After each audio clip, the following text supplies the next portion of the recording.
દેશમાં એક નવું વ્યસન ફેલાઈ રહ્યું છે અને તે વ્યસન છે એસિડિટીની ગોળીનું.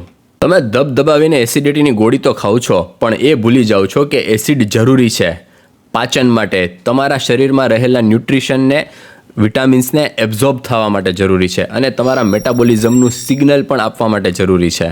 તમારા શરીરમાં B12, મેગ્નેશિયમ, આયન એની ઉણપ સર્જાવા માંડે છે, જેને કારણે તમે સતત થાકેલા રહો છો.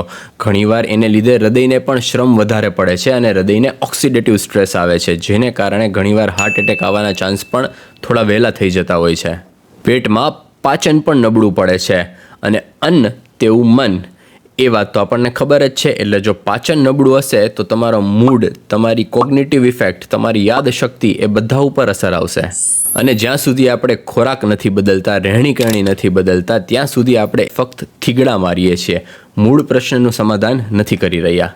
જો આ વાત તમને સમજમાં આવી હોય અને ઉપયોગકારી લાગી હોય તો શેર કરવાનું ન ભૂલતા.